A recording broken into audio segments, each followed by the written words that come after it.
Hello and welcome to My Fave Thing, a show we do here at Rock Paper Shotgun, where I chat to one of my lovely colleagues about a brand new video game they've been playing to find out their favourite thing about it. Today I'm chatting to Deputy Editor Alice B about Star Wars Jedi Survivor, the sequel to 2019's Jedi Fallen Order that sees brooding Jedi Cal Kestis embark on yet another journey across the galaxy. Enjoy.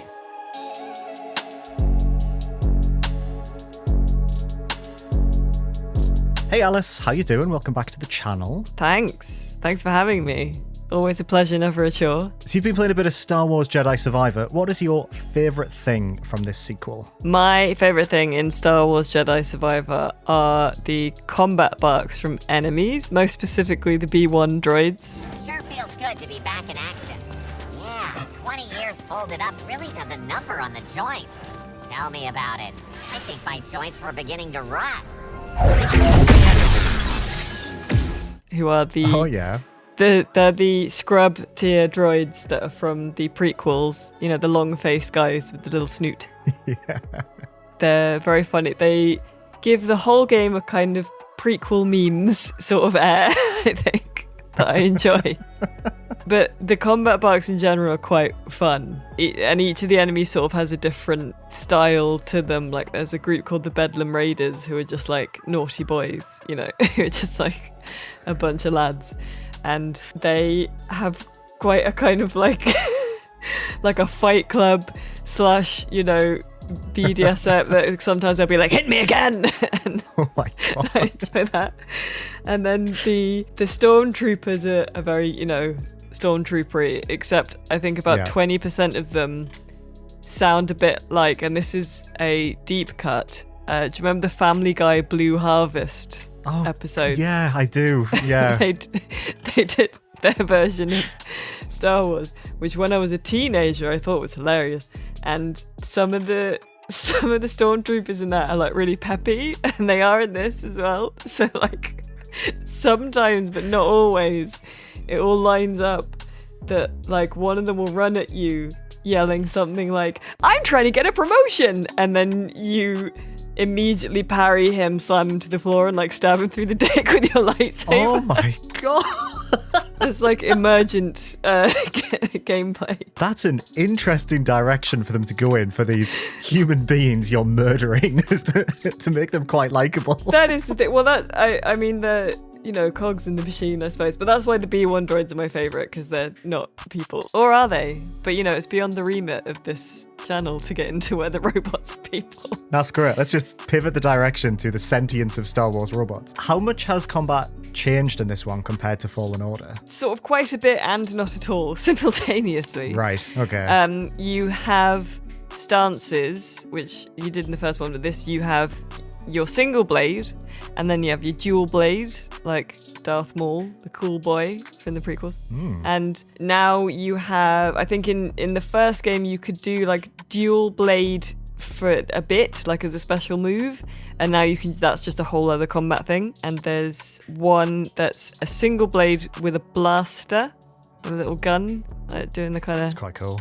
Yeah, that's cool. And then there's one that's it's heavier and slower. It's sort of cross cut, kind of like Kylo Ren. I think they wanted to get a bit of modern Star Wars energy in there. So that's a sort of tankier one. I am sure the people who are better than me and more interested than me can find amazing things to do, because you have 2 stances equipped at a time, for want of a better term, and you can switch between them on the fly. So you can do that in any combination. So you can have your single blade and then switch to your dual blade, or if you wanted, you could change to like single blade, then single blade and blaster, or you could go the heavy crossguard style and 2 blades. You could do all of that, and they've all got different moves. You can do loads of different stuff with them and combine it with your force powers and stuff. I mostly just hit stuff because I'm not very good, but it does a good job of making you feel kind of powerful, especially if you do. I do like pushing and pulling stuff, and you can do things like, because they have, you know, they've made the system quite deep, you can do stuff just like, you know, you can pull a bad guy into the path of like his friends' blaster shots and that kind of stuff. That makes it feel cool. But that's another reason why the B1 robots are good, because they die in one hit. So if you just get a load of them coming at you, if you're really powerful, you just tear them apart. It's good. I like that a lot. I've got like a cursed memory there of, I think on a Phantom Menace documentary, George Lucas saying that the whole purpose of the B1 droids is that they would melt like butter when the Jedi attack them. So it's nice to see that they're not spongy, which probably would have took away the fun. Yeah. They have there are different B battle droids that do different things. There's one that's got, is a bit bigger and has got a rocket launcher and his voice is pitched, 2 tones lower. There's one that's like an assassin droid and stuff. And you can just sit and listen to them. One of the good things about the game is that they will just place these guys on the edge of a cliff, so you can just stand behind him listening to him being like, wow, I have the best job, look at this view, and then you just punt the guy off the side of the cliff.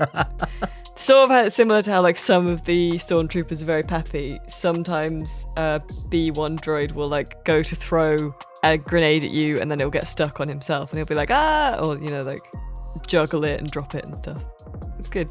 It does sound good. I'm actually surprised by how much personality it sounds like they've injected into the enemies and stuff. Yeah, 100%. And I think it stands out because with the best will in the world, Cal Kestis is not the bubbliest protagonist.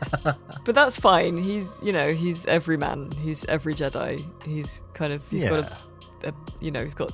he's burdened with glorious purpose to bring another Disney property. And it's not much room for the bants and the lols there. But the enemies, they have had a lot of fun with, I think, this time. Yeah, that sounds really appealing. So can I ask you 2 questions about the only 2 things in Star Wars I really have any time for these days? Are there any other good robots in this? Any little fucked up little dudes? Well, there's BD1, who's your forever fucked up dude, your little pal who sits on your shoulder. BD1 has, like much of Cal's wardrobe as well, there's expanded customization options with BD1.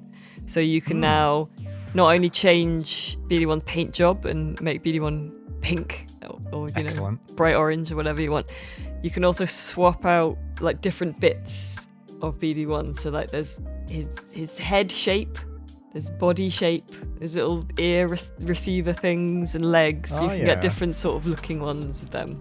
So you can make a little jigsaw, and then you can do that with your lightsaber, change your lightsaber colour, so you can have a pink one or a purple one, like Samuel L. Excellent. Again, prequel memes. And you can change, Cal's got a more advanced wardrobe, and you can change his hair and beard, because he's got a beard now, Liam, because it's 5 years later and he's seen some shit, so he's got a beard. So brooding. I've given him a mohawk, so my version of Cal Kestis now looks like WWE superstar Sheamus.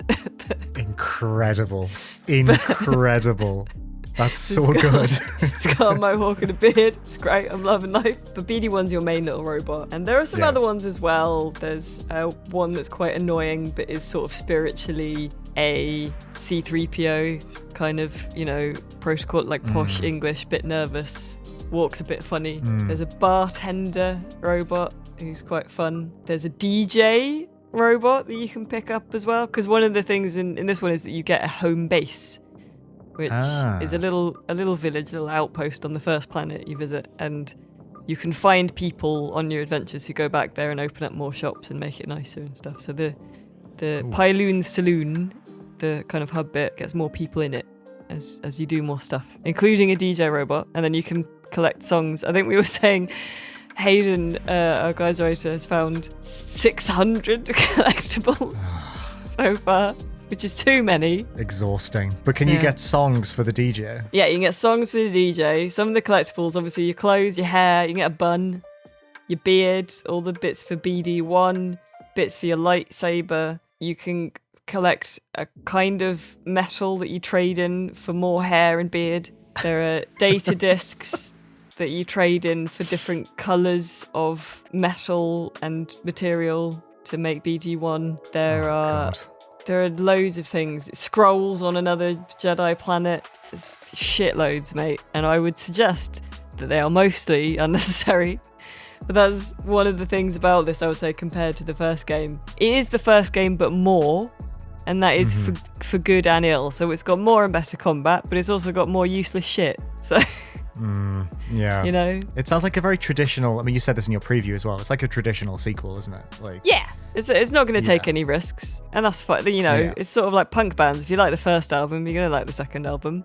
But it's probably not going to invent a new type of music, What was the name of the BDSM boys you mentioned earlier? The Bedlam Raiders. Bedlam Raiders sounds like a punk band my dad would have listened to in the car when I was a kid. It does, doesn't it? Yeah. Yeah, it does, yeah. It is very Star Warsy in that way as well. Like, there are a lot of Star Warsy, like, in-jokes to give it the feel of, like, a living world. To, like, you know, early on, someone will be like, too hungry Atraxians, wouldn't want to get too close to that, or whatever, you know. Or, like, a guy says, son of a Gundark, and it's just, like, what? I mean, they're called blasters, but it is a universe with guns in it. You know, they have guns. I'm pretty sure someone has said gun at one point in Star Wars before. Just say son of a gun, it's fine. Oh, yes. Oh, God. It was sort of a lot of fun writing that, though, didn't they? Yeah, well, yeah. I was going to ask, are there any, like, fun alien names? Because I do love a good Star Wars alien name. Oh, there's a little frog guy. What's his name? There's a little frog guy with, like, really spindly legs and a wide stance, and his name's something like Greebles or something like that. He's great. Love it. Love him. Incredible.